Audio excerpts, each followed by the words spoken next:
솔로몬이 통치를 40년 동안 했어요. 그런데 20년 동안 건축하느라고 절반을 보낸 거죠.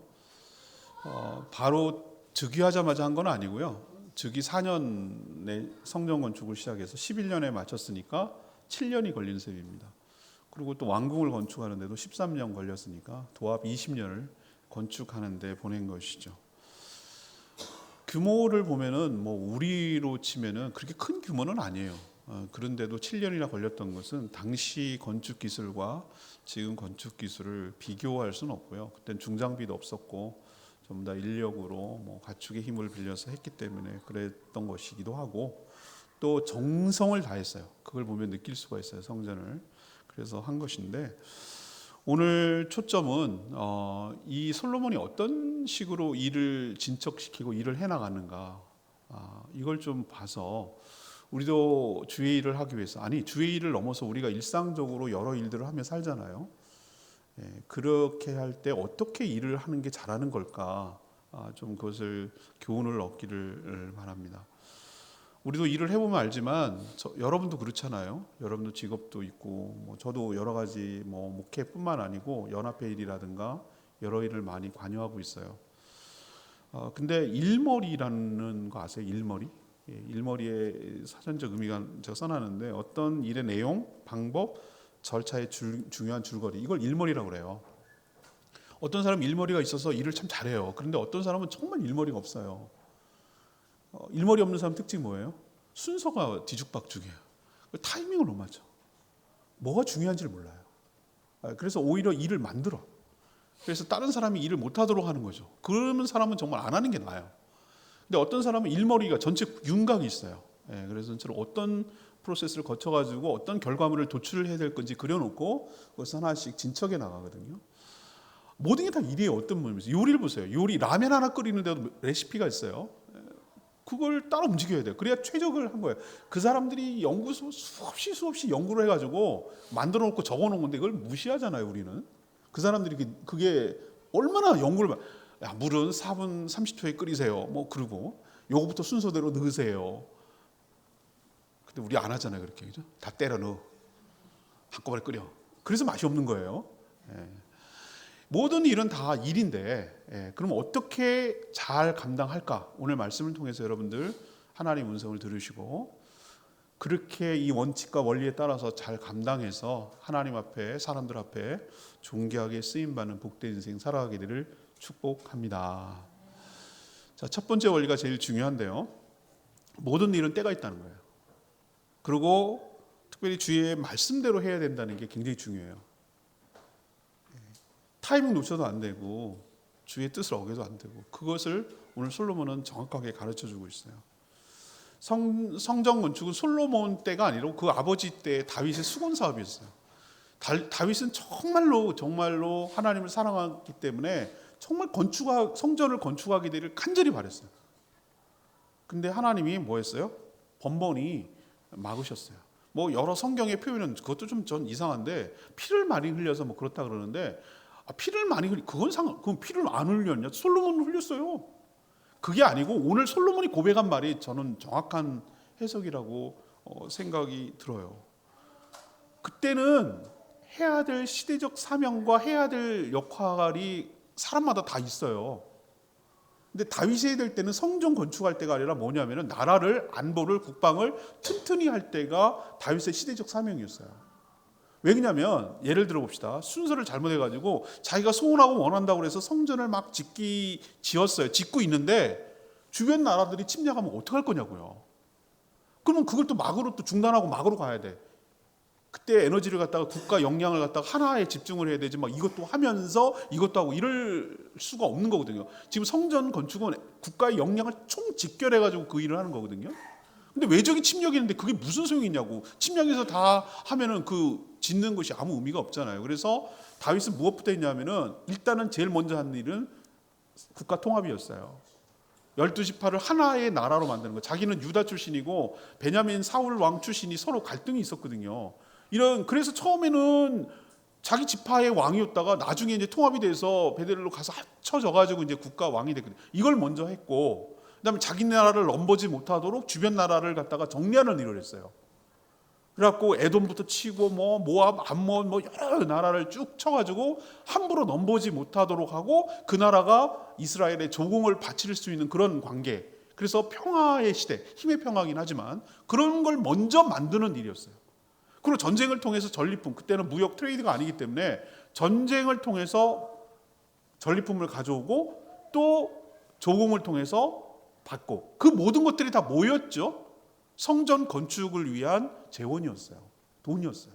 금, 은, 동, 이게 어디서 모였냐면은 솔로몬이 이렇게 구애함이 없이 돈을 뭐 어떻게 모았다 뭐 이런 얘기 없이 돈 걱정 없이 지을 수 있었던 것은 그 아버지 선왕 다윗의 충분한 재원이 모여 있었기 때문이에요. 그러니까 역할이 다른 거예요. 자재를 준비하고 재원을 준비하고 이게 다윗의 역할이고, 함부로 못하도록 해서 성전을 건축하는데 집중할 수 있도록 해준 게 다윗의 때라면, 솔로몬은 그 다윗이 업적과 해놓은 일에 따라서 드디어 이제 자신이 일을 하는 거죠. 그 얘기가 어디서 나온지 보실래요? 5장 몇 절에 나오면 3절 히람에게 하는 말 가운데 나와요. 3절 이렇게 합니다. 이제 이거는 솔로몬이 히람에게 하는 말이에요. 당신도 알거니와 내 아버지 다윗이 사방의 전쟁으로 말미암아 그의 하나님 여호와의 이름을 위하여 성전을 건축하지 못했고, 왜 못했다고 그래요? 사방에 전쟁하느라고. 거기에 신경을 쓸 수가 없다고. 신경을 분산시, 이건 국가 영역이라고 그랬잖아요. 그래서 건축하지 못했고, 언제까지 기다릴 수밖에 없었냐면은 여호와께서 그의 원수들을 그의 발바닥 밑에 두기를 기다렸다. 그러니까 모든 주변에 있는 나라들을 정복해서 제압을 하고 전쟁이 없는 상태까지 만들기를 기다렸다는 거예요. 누가? 하나님이 기다렸다는 거예요. 성전 건축이 급한 게 아니라는 거예요. 자, 그래서 4절에 뭐라고 하죠? 그래서 그 결과 4절에 지금 이제 솔로몬 때예요. 내 하나님 여호와께서 나에게 사방의 태평을 주셨다. 함부로 전쟁이 못하도록 그런 상태를 만들어 주셨고, 또 원수도 재앙도 없도록 하셨다. 적기라는 거죠. 타이밍이 됐다는 거예요. 상황은 그렇다는 걸 알겠어요. 그런데 그것만 갖고는 안 돼요. 그 뒤에 말이 중요해요. 5절인데 여호와께서 내 아버지 다윗에게 하신 말씀에 내가 너를 이어 내 자리에 오르게 할 내 아들 그가 내 이름을 위하여 성전을 건축하리라고 하신 대로라고 그랬어요. 그것대로 성전을 건축하겠다는 얘기예요. 모든 것이 타이밍이 있고요. 또 더 그보다 중요한 게 뭐냐면 하나님의 뜻이 분명해야 돼요. 하나님께서 다윗을 통해서 언약을 해준 적이 있어요. 그게 사무엘하 7장 11절에 나오는 건데, 그렇게 소원하니까 알았다. 내가 네 마음은 받을게. 근데 지금은 때가 아니야. 지금은 때가 아니고 너의 그 소원하는 것을 네 아들 때에 이루어서 성전을 건축하도록 이렇게 내가 약속할게 라고 다윗을 달랬어요. 솔로몬은 그걸 알고 있어요. 그 언약을 지금 얘기를 하는 거예요. 히람한테 얘기하는 거예요. 지금은 아니지만, 그때는 아니었지만 지금은 하나님께서 이 모든 것을 이제 정리하셨고 준비가 됐고, 그 하나님의 약속이 아들 때에 와서 짓겠다고 하신 약속을 내가 이루려고 합니다 라고 지금 얘기하는 걸로 봐서 솔로몬은 두 가지를 판단한 것 같아요. 잘한 것 같아요. 하나는 언제 해야 될 거냐 말 거냐에 대한 하나님의 때를 잘 분별한 것이고, 그러면 이것이 하나님의 뜻인가 아닌가에 대한 하나님의 뜻을 분명하고 명확하게 말씀을 통해서 재확인해서 이 일을 착수한 거예요. 자, 주의 일을 잘하기 위해서는 두 가지가 중요합니다. 하나는 타이밍이 빨라도 안 되고 늦춰도 안 되는 거예요. 서둘다가 일을 그르치는 경우가 얼마나 많은지 모르고, 또 기회를 놓쳐가지고 일을 못하는 경우도 되게 많아요. 우리가 주변에 건축물을 하다가 중간에 중단된 건물 엄청 많이 봅니다. 흉물이죠, 흉물. 우리가 연북로 제가 집에 교회에서 왔다 갔다 하다 보면 오른쪽에 그 무슨 전력관리소인가 뭐 그거 짓느라고 있는데 유치권 행사, 그러니까 공사비가 없어갖고 서둘다가 적골 난 거예요. 대표적으로 제주도의 JDC에서 만든 예래동에 가면은 거기가 정말 풍광도 좋고 좋은 데거든요. 짓다 말았어요.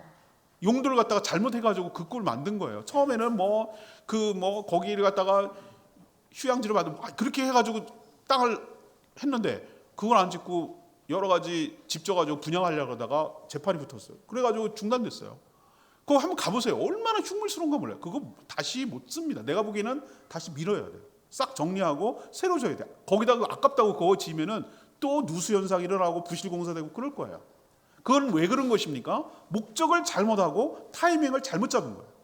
이 두 가지를 잘못한 거예요. 그래서 일이 저렇게 된 거거든요. 우리도 어느 때 해야 되는지 하나님께 물어야 되는 거고요.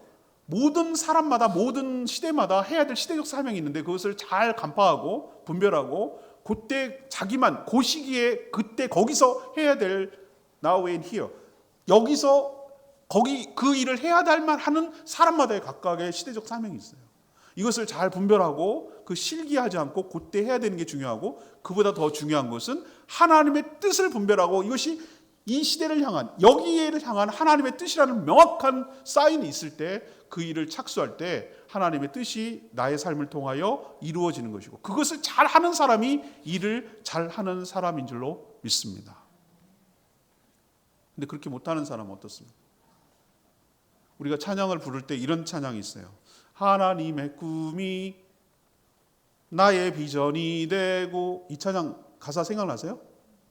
하나님의 꿈이 나의 비전이 되게 해달래. 얼마나 아름다운 고백입니까?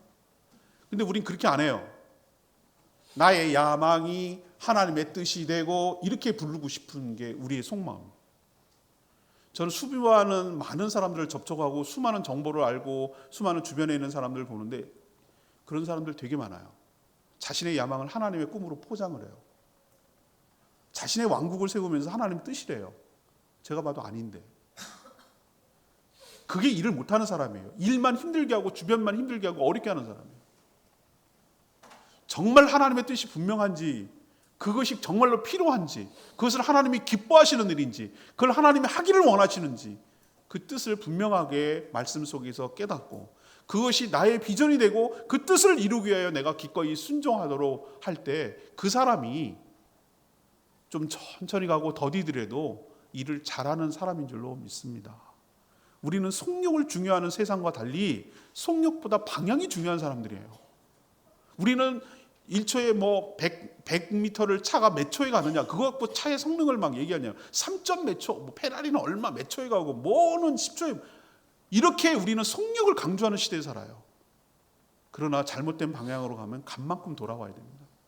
뚜벅뚜벅 소걸음으로 가더라도 하나님이 원하고 기뻐하는 뜻을 따라서 천천히 차분하게 성실하게 차근차근 일을 해나가는 사람이 일을 잘하는 사람인 거 여러분 꼭 기억하시기를 바랍니다. 세상에 일 잘하는 것과 차별화가 있어요. 여기서 차이가 나는 거예요. 두 번째 여러분이 오늘 말씀 속에서 깨달아야 될 게 있어요. 지혜롭게 처신해서 좋은 관계부터 만드는 사람이 일을 잘하는 사람이에요. 두로하고 아버지 다윗과 두로의 히람하고 아버지 다윗하고 좋은 관계 있어요. 평생 동안 좋은 관계에 있었다라는 것을 1절에 보면 알아요. 히람이 평생 다윗을 사랑했다고 그랬거든요. 여기서 사랑은 좋은 우호 관계였다는 거죠. 근데 히람이 테스트하는 거죠. 아들 솔로몬도 나에게 호의적인가라는 걸 보는 거예요. 그리고 솔로몬도 이 기회를 잘 포착하는 거예요.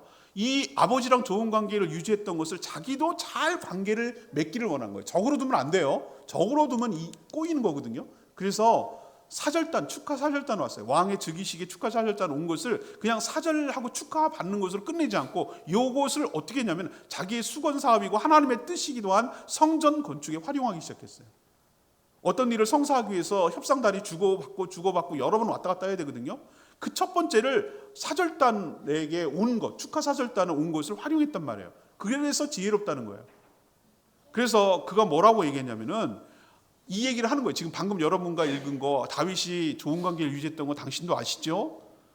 그래서 그때는 성전을 짓지 못하도록 하나님이 그랬는데 태평성대가 됐을 저희 아들 때에 하나님이 지으라고 해서 지금 성전을 건축하려고 합니다라고 그 배경을 설명해 주는 거예요. 그 사절단에게. 그래서 부탁드리는데 우리가 없는 게 있잖아요. 자기가 아쉬운 쪽이 어느 쪽이죠? 이스라엘 쪽이에요. 이스라엘은 뭐냐면은 당시에 어떤 건축물을 짓기 위해서 가장 두 가지가 필요했는데 지금은 건축 자재가 굉장히 다양하기 때문에 여러 가지를 쓸 수 있지만 당시에는 석재, 목재 이 두 가지가 건축 자재에 굉장히 중요한 거였어요. 그래서 자기들은 없는 거지만 저쪽에는 있는 게 뭐냐면은 목재였어요. 백향목이라고 잣나무라고 하는 굵직굵직하게 꽃장 위로 서는 거.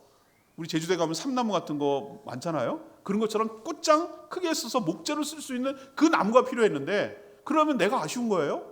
그럼 어떻게 해야 되죠? 저 사람들과 좋은 관계를 맺어야 돼요. 둘 중에 하나예요. 정복을 해서 빼앗아 오든지 아니면 좋은 관계를 유지해서 내가 원하는 것을 얻어내는데 솔로몬은 후자를 선택했어요. 이 두로와 좋은 우호 관계를 만들어내서 내가 원하는 것을 얻기 위해서 해야 되겠다라는 걸 작심을 한 거예요. 그래서 그 기회를 활용했는데 뭐라고 하는지를 들어보세요. 6절에 보면 이렇게 얘기합니다. 당신은 명령을 내려서 이 목재를 좀 주십시오. 여기 이제 원하는 거예요. 이게 원하는 목적이고, 근데 하는 말을 보세요. 그 뒤에 내 종과, 여기서 내 종은 솔로몬의 종이에요. 당신의 종, 이것은 두로의 히람의 종이에요. 그것을 함께 할 것입니다. 당신들 보고 다 하라 소리 아닙니다. 우리 종들도 이 일에 가가지고 협력할 겁니다. 손도 안 대고 코 풀려고 하지 않겠습니다. 우리도 희생하고 가서 같이 일하겠습니다. 이 얘기를 하는 거예요. 또 두 번째는 뭐라고 얘기하냐면은 당신들 우리 때문에 일을 하는 거니까, 벌목을 하고 이렇게 운방을 하고 여러 가지 하는 거니까 거기에 일했던 일꾼들의 임금 싹스를 저희가 지불하겠습니다. 당연한 거지만 그 확답을 해주는 거예요. 그렇게 해주겠습니다. 그냥 시키라고 하지 않겠습니다. 우리가 다 그 비용 지불하겠습니다. 또 세 번째 뭐라고 그러냐면 이 얘기를 하는 거예요.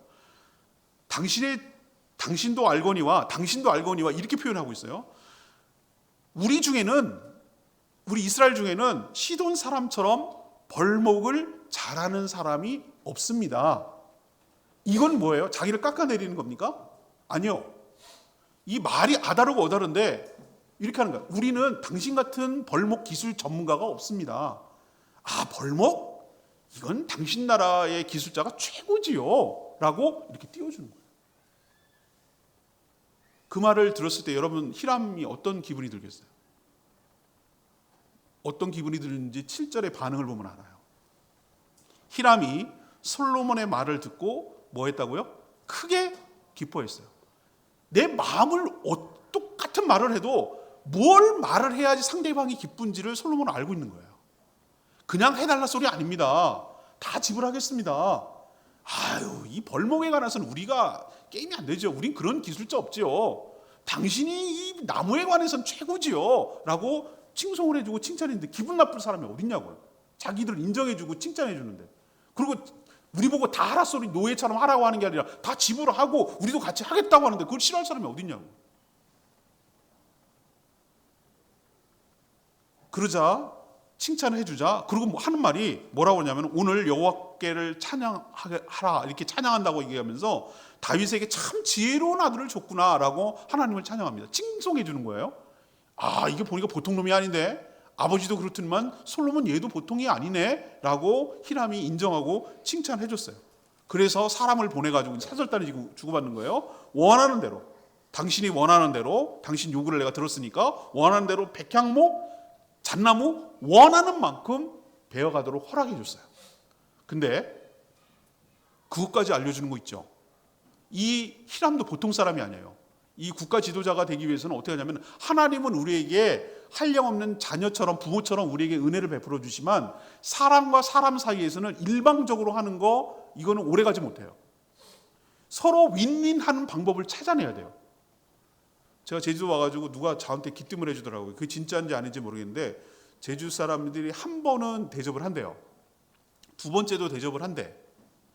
근데 두 번 대접을 했는데 저 사람이 대접을 안 한다 그러면 관계 끊는데.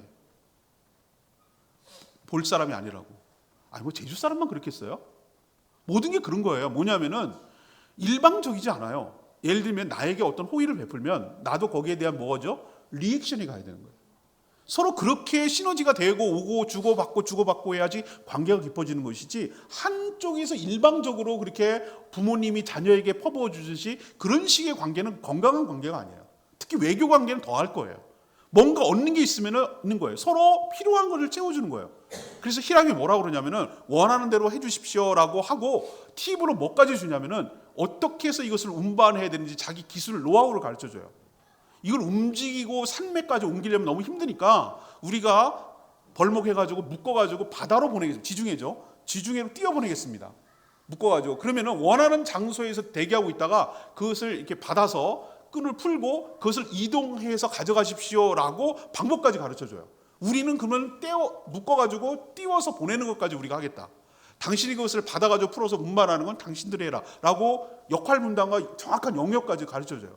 그리고 요구하는 거예요. 우리가 당신들이 원하는 고급 목재를 줄 테니까 8절에 보면 뭐라고 그러냐면 우리에게 필요한 건 뭐냐면은 궁정에 있는 양식, 식재료를 우리가 원한다. 그거를 공급해 달라. 이렇게 얘기를 하는 거예요.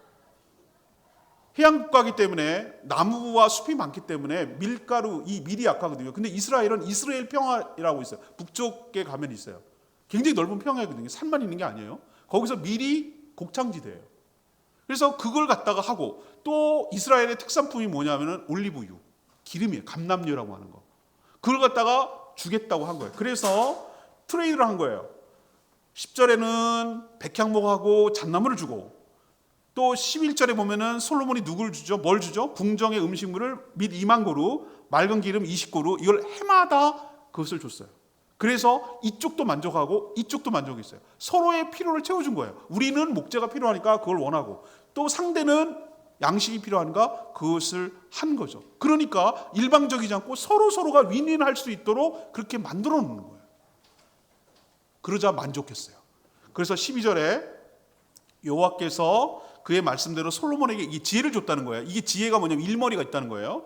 그래서 히람과 솔로몬이 뭐 했습니까? 친목, 우호적인 관계가 됐고, 두 사람이 함께 뭘 했습니까? 약조가 뭐냐면은 국가 간에 조약을 해서 서로 벌목을 안정적으로 확보할 수 있고, 또 이스라엘이 그에게 필요한 양식을 줘서 의존하게 만들고, 또 원하는 것을 얻고, 이렇게 목재를, 성전 건축에 필요한 목재를 안정적으로 확보할 수 있는 지혜가 솔로몬에게 있었다는 것이죠. 이 얘기를 제가 왜 합니까? 이렇게 구구절절하게.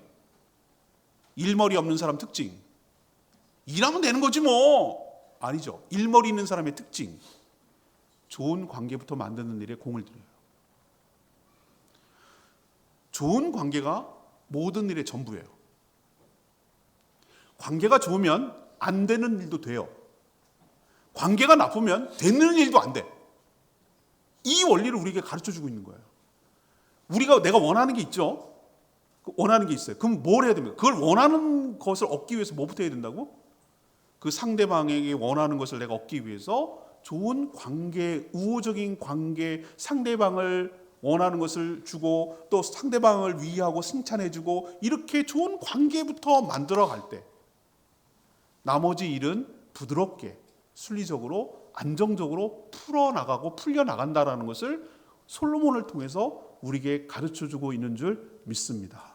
그러니까 우리가 일을 할 때 좀 제발 좀 일 잘하는 것이 뭔지를 아셔야 된다는 거예요. 제가 이 교훈을 깨닫기까지 얼마나 많은 시행착오를 겪었는지 몰라요. 저는 일을 잘하는 게 일을 진짜 잘하는 건 줄 알았어요. 그게 아니에요. 제가 그 레슨비 비용을 엄청 지불하고 깨달았다는 게 성경에 나와 있었더라고요. 우리는 막 시간당 뭐 나르는 거 있으면 막 딴 사람이 2자루밖에 못 나를 때 나는 5자루 나르는 거, 이게 일 잘하는 줄 아는 거예요. 그게 아니에요. 일을 잘하는 거는 좋은 관계부터 만드는 게 일을 잘하는 거예요. 적어도 나의 원수를 치게 하면 안 돼요. 나를 척지게 하면 안 되는 거예요. 나를 방해하고 나를 배신하고 나를 힘들게 하는 사람을 만들어 놓으면 안 되는 거예요. 적어도 나한테 우호적인 환경을 만드는 거예요. 그 앞에 환경은 뭡니까? 때를 잘 환경을 보는 거죠. 물자가 충분히 되고 안정적으로 태평성대를 누리고 전쟁이 없는 환경을 만들었다면, 두 번째는 나랑 일할 여러 사람들과 좋은 관계를, 우호적인 관계를 만드는 일이 일이죠. 그런 좋은 관계 속에서 일은 저절로 되죠. 저도 수없는 많은 조직에 들어가고 수없는 많은 일을 같이 연합으로 일을 할 때 특징이 하나 있는데, 잘 되는 집은 관계가 좋아요. 부드러워요. 서로 위해요. 서로 웃으면서 해요. 어떤 일을 해요. 근데 안 되는 집안 보면요, 안 되는 조직 보면은 서로 규칙 따져요. 원칙 따져요. 이거는 이래야 되는 거 아니에요? 이 규칙이 이래야 되는 거, 법대로 해야 되는 거 아니에요? 이건 망조예요. 끝났어요. 관계가 이미 없고 법만 남은 거예요. 법으로 윽박지르는 거거든요. 이런 것은 일을 못하는 조직의 특징이에요. 솔로몬이 왜 지혜롭다고 그랬습니까? 이렇게 끌어내기까지 어떻게 했습니까? 어떻게 상대방이 원하는 것인지를 잘 알아내고 그 상대방의 마음을 얻으려고 했잖아요. 우리도 주의 일을 할 때, 또 세상이 마찬가지예요. 세상에 여러 가지 무슨 일을 하더라도 상대방의 마음을 얻는 일에 먼저 공을 들이고 신경을 쓰고 그런 좋은 우호적인 관계 속에서 일을 도모할 때 일이 순차적으로 잘 진행되고 그게 일을 잘하는 사람의 특징인 것을 기억하시고 이렇게 살아가는 저와 여러분 되기를 소망합니다. 마지막 세 번째는 뭐냐? 일할 사람을 모아서 조직하고 역할을 줘야 된다는 거예요. 솔로몬이 그걸 잘했어요. 자, 모든 자재가 확보됐습니다. 아버지를 통해서 은금동 엄청나게 많이 확보됐어요. 자, 히람을 통해서 고급 목재, 백향목, 잣나무 이런 거 다 확보됐어요. 이제 안정적으로. 자재 많이 쌓아놓으면 그게 일을 잘하는 겁니까? 여러분 옆에다가 막 공사판에다가 막 자재 쌓아놨으면 그게 일이 막 자재가 알아서 날아가가지고 막 자기가 알아서 들어가던가요? 아니잖아요. 자재가 일을 하는 게 아니라 결국 누가 일을 합니까? 사람이 일을 하는 거예요. 사람이. 그럼 어떻게 해야 됩니까?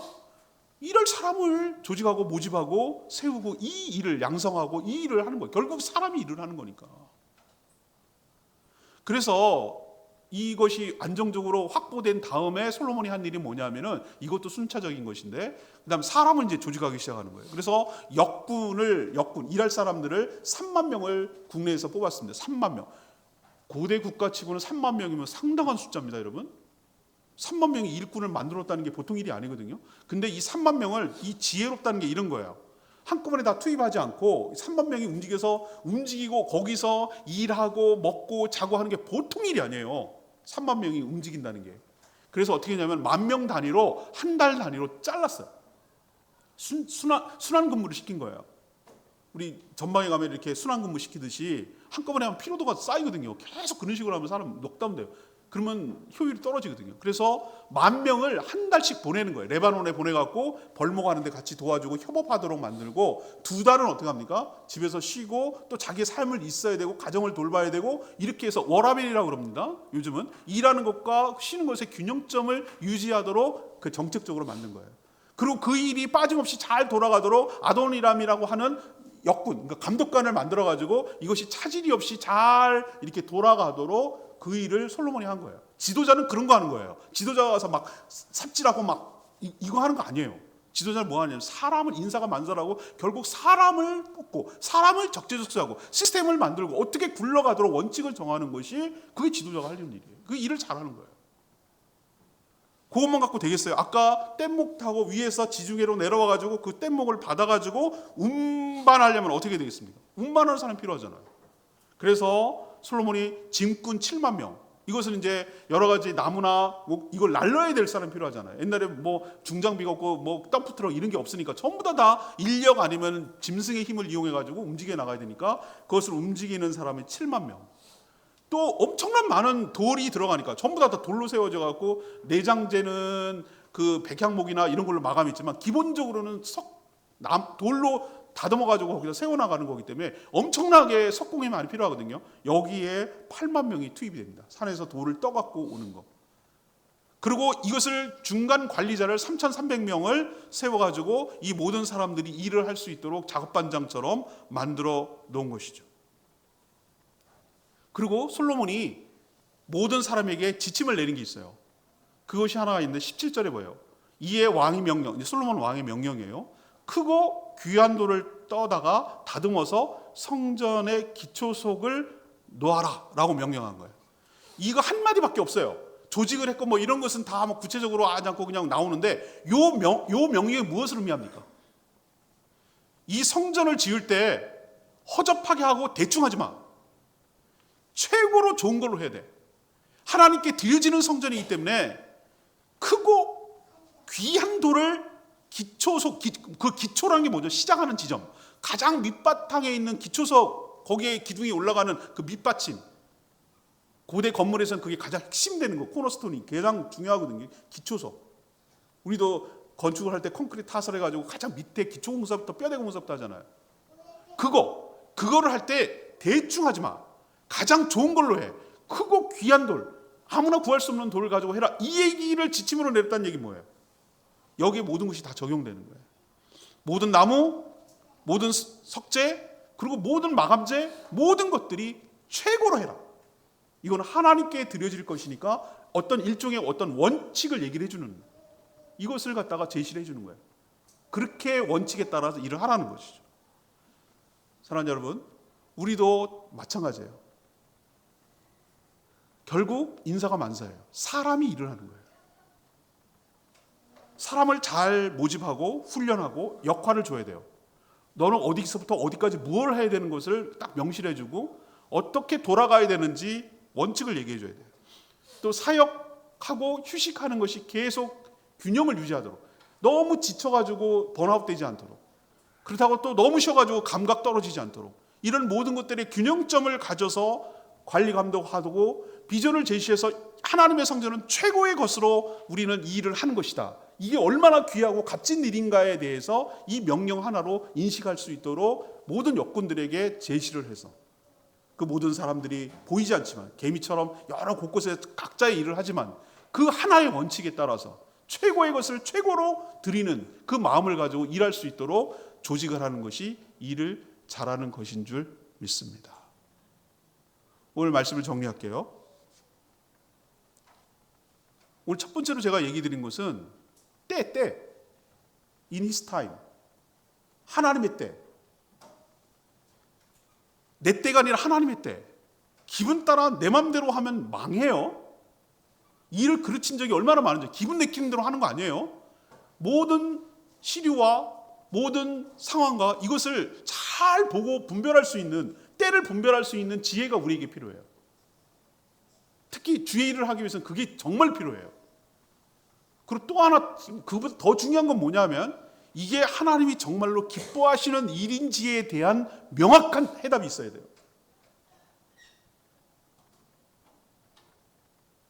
하나님의 응답이 딱 분명히 주어지면, 저 같은 경우 주어지면은 이거는 앞뒤 가리지 않아요. 이건 분명히 하나님의 사인이라고 확신이 딱 들면 아직 재정도 부족하고 사람도 부족하고 이게 과연 될까요? 너무 무모한 거 아니에요? 이렇게 이런지라도 하나님이 분명히 나에게 이것을 하라고 한 것이다라는 분명 확신이 딱 들어오면, 믿음을 가지고 한 발 내디디면 하나님께서 사람도 붙여주시고 재원도 붙여주시고 필요한 지혜도 주시고 한 걸음 한 걸음 인도해 가시는 걸 저는 경험했어요. 중요한 것, 하나님의 뜻이라는 분명한 사인을 여러분 얻게 되기를 바라고, 하나님이 기뻐하시는 일이라는 분명한 확답을 가지고 일을 시작하는 저와 여러분 되기를 소망합니다. 그리고 내가 해야 될 게 있고 남이 해야 될 게 있고 각자의 시대적 사명이 있다는 걸 기억하시고 그 역할 오버하지 마시고 그걸로 만족하시고, 내가 한 돌 놓고 그 다음 사람이 벽돌 하나 놓고 그 다음 사람이 또 벽돌 하나 놓고, 그래서 거대한 하나님의 나라가 완성되는 게 중요하지 내가 다 하려고 하는 것이 아니고 내가 해야만 하는 시대적 사명을 잘 감당하는 것으로 만족하는, 그것이 주의 일을 잘하는 주의 일꾼인 줄로 믿습니다. 두 번째는 뭐라고 말씀드렸죠? 일이 하는 게 중요한 게 아니라, 속도전을 하는 게 중요한 게 아니라, 많이 일을 했다고 하는 게 중요한 게 아니라 관계가 중요하다고. 좋은 관계를 만들어 놓고 하는 게 일의 시작이라고. 나랑 관계에 일을 도모해야 될 사람들과 일이 불편하고 힘든 관계에 일을 하면 안 돼요. 일만 더 어렵게 되고 더 꼬인단 말이에요. 나랑 같이 도모를 어떤 일을 해야 될 사람과 어떤 것부터 해야 된다고요? 우호적인 관계, 좋은 관계, 함께 윈윈하는 관계, 그런 관계를 잘 만들어 놔야 돼요. 일하지 말아야 돼. 이게 일이라니까요. 우린 자꾸 일을 갖다가 무슨 액션을 취하는 것을 일이라고 하는데 아니요. 하나님과의 좋은 관계 플러스 사랑과의 좋은 관계, 이거부터 잘 조성하고 만드세요. 이게 바로 일을 잘하는 사람의 특징이에요. 그러면 일은 쉬워져요. 안 되는 일도 되게 돼요. 세 번째는 무엇이죠? 자재 많다고 일 되는 거 아닙니다, 여러분. 재원이 많다고 일이 되는 게 아니라고요. 결국은 사람이 하는 거예요, 일은. 그렇다면 적재적소의 사람을 은사별로 발굴을 해야 돼요. 없으면 양육해야 돼요. 만들어내고 훈련을 시켜야 돼요. 그 동기부여가 분명해야 돼요. 당신이 하는 일의 의미가 뭔지 아세요? 지금 최고의 것을 하나님께 드리고 하나님의 성전을 만드는 일에 당신은 지금 쓰임받는 거예요. 당신이 전체는 보지 못하고 요 한 부분을 맡았을지 모르나 당신이 하는 일을 통해서 이것이 이뤄가는데 필요한 일이에요. 얼마나 가치 있고 의미 있는 일인지 아시겠습니까? 그러니 여러분 모든 것에 정성을 들여서 이 일을 잘 감당해야 돼요. 나르는 일은 정성을 다해서 나르고, 끈을 풀을 거면 풀고, 여기까지 움직일 건 움직이고, 다듬어야 될 때 모아나지 않도록 정성을 다해서 깨고 다듬고, 그걸 또 운반하고, 목재를 할 때 이렇게 최고로 좋은 목재를 거둬 갖고 오고, 이런 여러 가지 일에 동기부여가 될 수 있도록 일을 조직하고 동기부여를 하고 감독 관리하고, 그 다음에 휴식과 일을 균형 잡게 하고, 이런 모든 것들을 시스템을 만들어 놓고 일을 시작하도록 하는 것이 일머리가 좋다. 그래서 솔로몬이 지혜롭다고 말하는 거예요. 왜 솔로몬만 맨날 지혜로워야 됩니까? 우리도 주의 일을 할 때, 아니 주의 일만이 아니라 우리가 일상적으로 모든 일을 할 때 이 솔로몬이 했던 이 원리에 따라서 일을 잘해서 하나님 나라를 위해서 존귀하게 쓰임받고 유능하고 능력 있는 주의 종들, 일꾼들로 살아가는 저와 여러분 되기를 소망합니다. 오늘 말씀 붙들고 기도하기 전에 이런 교회 되게 하소서.